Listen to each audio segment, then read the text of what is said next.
जय जोहार, नमस्कार, सुप्रभात संगवारी हो। स्वागत है आप सभी का दैनिक छत्तीसगढ़ चैनल पर। दोस्तों, छत्तीसगढ़ प्रदेश की आज की जो भी महत्वपूर्ण खबरें निकल कर आ रही है, एक एक करके सभी महत्वपूर्ण बड़ी खबरों के बारे में हम आपको विस्तार से बताने वाले हैं। सबसे पहली बड़ी खबर आ रही है जहां पर कलेक्टरों ने एक रिपोर्ट जो है तैयार की है। बता रही कि ताउते और बारिश की वजह से 8,585 किसानों की फसल बर्बाद अकेले रायपुर जिले में बताई जा रही है। इसकी वजह से 90 करोड़ रुपए अनुदान पूरी तरीके से इन किसानों में बंटने वाला है। प्रदेश के 11 जिलों पर फिलहाल इन ताउते और बारिश का असर नहीं बताया गया है। प्रदेश में पिछले दिनों आए ताउते तूफान और असमय बारिश से प्रदेश में काफी नुकसान हुआ। इसके असर से प्रदेश के लगभग 8,585 किसानों की फसलों को क्षति हुई है तथा 9,973 हेक्टेयर रकबा प्रभावित हुआ है। इनमें से 33% से अधिक क्षति वाला रकबा 7,128 हेक्टेयर का है, जबकि प्रभावित किसानों को तकरीबन 89 करोड़ 47 लाख 3,902 रुपए आर्थिक अनुदान के बतौर बांटा जाएगा।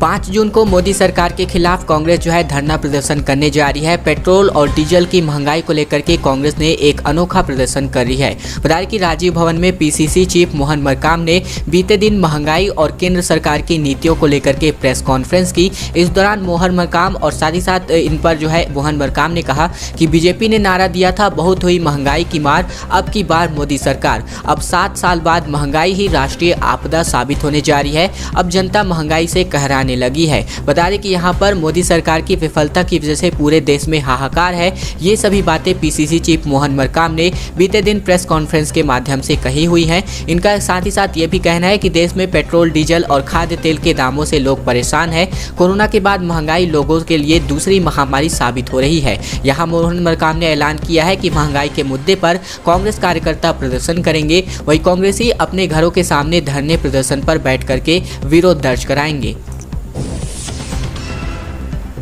10 ट्रेनों के कुछ फेरे जो है बढ़ चुके हैं और कुछ ट्रेनों के रद्द किए जा चुके हैं। बता दें कि रायपुर से विशाखापट्टनम स्पेशल ट्रेन और ओडिशा एमपी जाने वाली कुल 8 रेलगाड़ियां रद्द हो गई हैं। हावड़ा मुंबई एक्सप्रेस अब हफ्ते में 4 दिन चलने वाली है। रायपुर से होकर गुजरने वाली 10 ट्रेनें कैंसिल कर दी गई हैं। इनमें से रायपुर से विशाखापट्टनम जाने वाली एक्सप्रेस के अलावा ओडिशा और एमपी जाने वाली कुछ पैसेंजर और मेमू ट्रेन भी शामिल है। कोरोना के खतरे और यात्रियों की कम संख्या की वजह से फिलहाल भारतीय रेलवे के रायपुर जोन के मंडल ने यहां पर फिलहाल इन ट्रेनों को रद्द करने का फैसला किया है। हालांकि रेलवे ने कुछ ट्रेनों की सर्विसेज जरूर बढ़ाई है।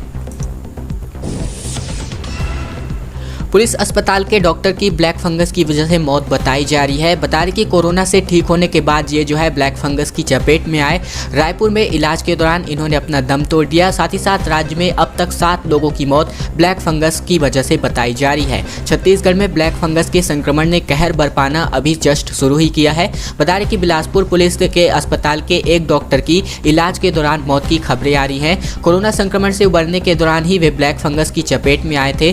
तब से रायपुर के डॉक्टर भीमराव अंबेडकर अस्पताल में उनका इलाज चलाया जा रहा था। बताया जा रहा है कि बिलासपुर के पुलिस परिवार कल्याण चिकित्सालय के medical officer doctor BP Sonkar को पिछले महीने ही कोरोना हो गया था, जिसके बाद से ये जो है ब्लैक फंगस की चपेट में आए हैं। प्रदेश में अब तक ब्लैक फंगस संक्रमण की वजह से 7 लोगों की मौत हुई है और इस बीमारी से पहली मौत 11 मई को दर्ज की जा चुकी थी, जो कि भिलाई के सेक्टर 9 अस्पताल में भर्ती एक 48 वर्षीय मरीज की जान चली गई थी।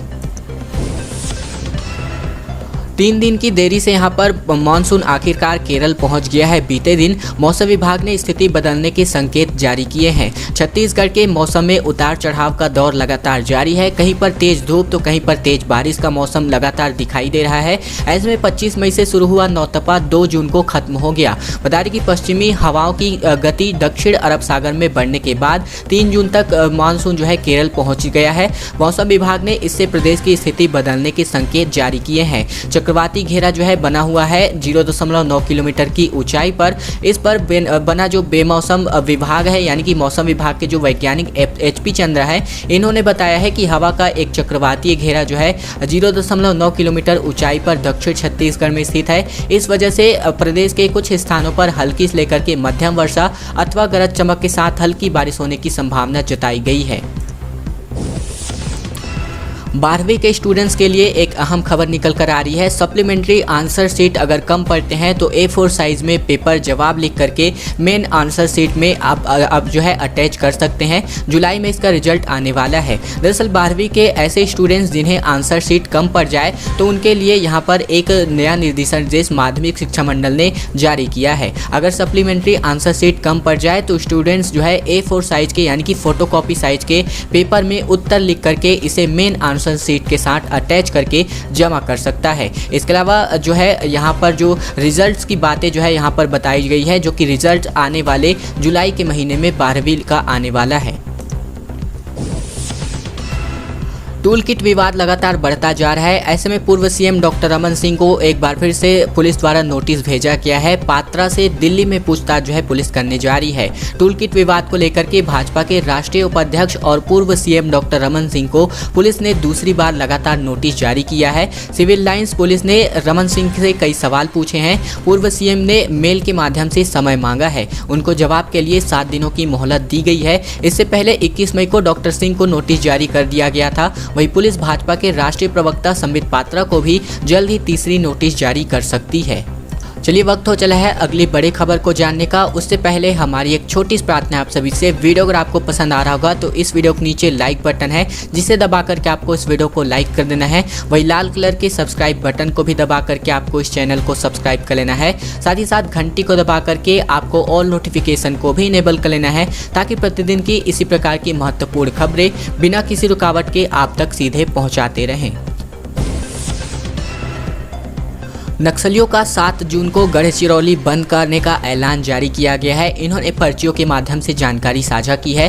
बता दें कि 21 मई को मुठभेड़ नहीं हुई। इसके अलावा पुलिस ने ग्रामीण सहित 13 लोगों को पकड़ करके मार दिया। नक्सलियों का बयान जारी किया गया है। सिलगेर फायरिंग के विरोध में भी 5 को यहाँ पर बंद बुलाया गया था। बता दें कि यहाँ पर छत्तीसगढ़ के सिलगेर में लगातार जो ज्वाला है वो भभकती जा रही है। इसी बीच सिलगेर में हुई फायरिंग के बाद अब गढ़चिरौली में हुई मुठभेड़ का भी विरोध शुरू हो गया है।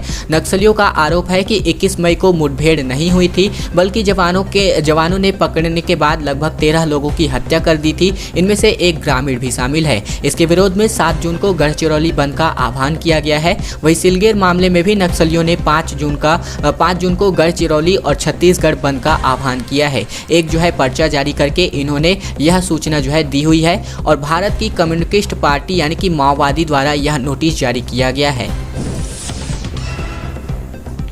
राजधानी रायपुर सहित लगातार कई जिलों में झमाझम बारिश का दौर देखने को मिला है। बीते दिन छत्तीसगढ़ के कई इलाकों में मौसम खुशनुमा हो गया है। मौसम का अचानक जो है मिजाज बदल गया। राजधानी रायपुर के कई इलाकों में झमाझम बारिश बीते दिन हुई। तेज हवाओं के साथ बारिश हो भी रही है। ऐसे में पहले मौसम से रबी फसलों को नुकसान की आशंका जताई गई है। गरियाबंद के कई इलाकों में भी तेज बारिश हो रही है। यहाँ पर कई स्थानों में झमाझम बारिश हो चुकी है। वहीं मौसम विभाग का यह भी कहना है कि देश के ज़्यादातर हिस्सों में बारिश के मौसम के दौरान सामान्य से लेकर के सामान्य से ऊपर बारिश होने का अनुमान इस वर्ष जताया गया है। हालांकि IMD ने कहा है कि पूर्व और पूर्वोत्तर भारत जैसे बिहार के पूर्वी हिस्सों, पश्चिम बंगाल के कुछ हिस्सों और असम, मेघालय, जम्मू कश्मीर, लद्दाख, हिमाचल प्रदेश, दक्षिण पश्चिम प्रायद्वीप भारत, केरल के कुछ हिस्से, तटीय कर्नाटक और महाराष्ट्र एवं तमिलनाडु के कुछ अंदरूनी इलाके में सामान्य से कम बारिश का अनुमान इस वर्ष जताया जा रहा है। चुनाव की तैयारी कांग्रेस करती हुई दिखाई दे रही है। इस वजह से सोनिया गांधी ने ओडिशा से सांसद सप्तगिरी शंकर को छत्तीसगढ़ का प्रभारी सचिव बना दिया है। बीजेपी में गए अरुण उरांव की जगह ये जो है लेने वाले हैं। बता दें कि कांग्रेस की राष्ट्रीय अध्यक्ष सोनिया गांधी ने ओडिशा के कोरापुट सांसद सप्तगिरी शंकर उल्का को छत्तीसगढ़ कांग्रेस का नया प्रभारी सचिव नियुक्त किया है। उनको प्रभारी महासचिव PL पुनिया के सहयोगी के तौर पर काम करना है। ये उल्का यहाँ पर जो है डॉक्टर अरुण उरांव की जगह लेने वाले हैं। छत्तीसगढ़ कांग्रेस के प्रभारी सचिव रहे उरांव 2019 के लोकसभा चुनाव से पहले भाजपा में शामिल हो गए थे। वहीं प्रदेश कांग्रेस संचार विभाग के अध्यक्ष शैलेश नितिन त्रिवेदी ने बताया है कि सप्तगिरी शंकर उल्का को छत्तीसगढ़ का प्रभारी सचिव बनाया गया है। अभी उनकी जिम्मेदारी तय फिलहाल नहीं हो पाई है। राहत भरा इस वर्ष जो है जून गया है। लगातार दूसरे दिन छत्तीसगढ़ में 2000 से कम नए संक्रमित मरीज मिले हैं। इन जिलों में 50 से कम केसेस भी पाए गए हैं। दरअसल अब आपको बता दें कि महामारी के दौर में छत्तीसगढ़ के लिए जून राहत भरा साबित हो रहा है। विगत 2 दिनों से लगातार 2000 से कम संक्रमित मरीज मिल रहे हैं। जून के पहले दिन लगभग 1886 केसेस मिले थे, वहीं दूसरे दिन 1792 केसेस मिले हैं। इसके अलावा प्रदेश के 6 जिलों में 100 से ज़्यादा तथा 13 जिलों में 50 से कम केसेस मिले हैं। प्रदेश में 7 अप्रैल से 10,000 केस मिलना शुरू हुए हैं, जो कि 15 अप्रैल के बाद से 15,000 हो गए थे। मई में 12 दिनों में 4 बार 15,000 से ज़्यादा केसेस मिले। इसके बाद से 10,000 से कम केसेस मिलना शुरू हो गए हैं, जो कि अब 2,000 से भी कम हो गए हैं। छत्तीसगढ़ में एम्बुलेंस की वजह से लूट का मामला सामने आ रहा है। बता दें कि 4 से 8 गुना किराया वसूला जा रहा है। सामान्य मरीज से जहां 600 रुपये लेने पड़ते थे, वहां अब 2400 रुपये तक क्या है वहां वसूला जा रहा है।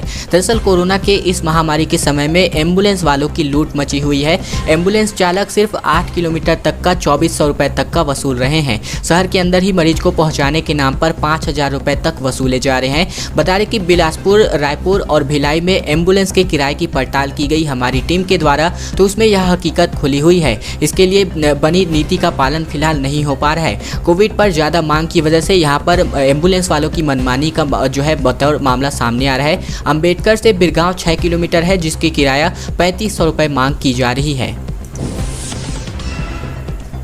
भारतमाला परियोजना को लेकर के खबर आ रही है, जो कि भारत का सबसे बड़ा प्रोजेक्ट है। जमीन अधिग्रहण के नाम पर दुर्ग के हजारों किसानों से छल किया गया है। इस भारतमाला प्रोजेक्ट के अंतर्गत अफसरों ने यहां पर मुआवजे की गणना में गड़बड़ी कर दी है। दरअसल भारतमाला परियोजना के लिए जमीन देने वाले दुर्ग ब्लॉक के किसानों के मुआवजे की जो गणना है, इनमें एक बड़ी गड़बड़ी सामने आ रही है। अफसरों ने प्रावधान के अनुसार अनुरूप जो है कलेक्टर दर से 4 गुना की जगह आधी दर पर गणना कर दी थी। यानी कि जिन राशियों की जो है 4 गुना मिलने वाली थी किसानों को, वो अब इन राशियों की जस्ट आधी मिलने वाली है। परिसंपत्तियों के मूल्यांकन और जमीन के स्वरूप के चिन्हांकन में भी बड़ी चूक मामला सामने आया है। अफसरों ने किसानों की परिसंपत्तियों का मूल्यांकन ही नहीं किया। इतना ही नहीं, कई किसानों के सिंचित जमीन को भी असिंचित और द्विफसली को एक फसली बता दिया गया। इन गड़बड़ियों से तकरीबन 100 करोड़ से भी ज़्यादा जो है नुकसान हो रहा है इन किसानों का। योग गुरु पर एफआईआर दर्ज करने की मांग लगातार की जा रही है। इसी कड़ी में बाबा रामदेव के खिलाफ बिलासपुर न्यायालय में परिवाद प्रस्तुत किया गया है। बाबा रामदेव के एलोपैथ पर दिए गए बयान और एलोपैथी की दवा पर सवाल खड़े करने के बाद उनके खिलाफ बिलासपुर शारदा विहार कॉलोनी निवासी डॉक्टर आकाश स्वर्णकार ने जो है जिला न्यायालय बिलासपुर में एक परिवाद दायर की है। मामले की सुनवाई 7 जून को होने वाली है। साथ ही साथ परिवाद में बाबा रामदेव के खिलाफ दंड प्रक्रिया संहिता की धारा 200, 202 और भारतीय दंड संहिता 1860 की धारा 153A, महामारी रोग संशोधन अधिनियम 2000 की धारा 3 के तहत अपराध पंजीबद्ध किए जाने की मांग करी गई है। खैर दोस्तों, आज की खबरों का सिलसिला ही तक का था। वीडियो अगर आपको पसंद आया होगा तो इस वीडियो के नीचे लाइक बटन है, जिसे दबा करके आपको इस वीडियो को लाइक कर लेना है। लाल कलर के सब्सक्राइब बटन को भी दबा करके आपको इस चैनल को सब्सक्राइब कर लेना है। वही घंटी को भी दबा करके आपको ऑल नोटिफिकेशन को सेलेक्ट कर लेना है, ताकि प्रतिदिन की जो भी महत्वपूर्ण खबरें हैं जो हम आपके लिए लेकर आते हैं छत्तीसगढ़ प्रदेश की समाचार, वो बिना किसी रुकावट के आप तक सीधे पहुंचती रहेंगी।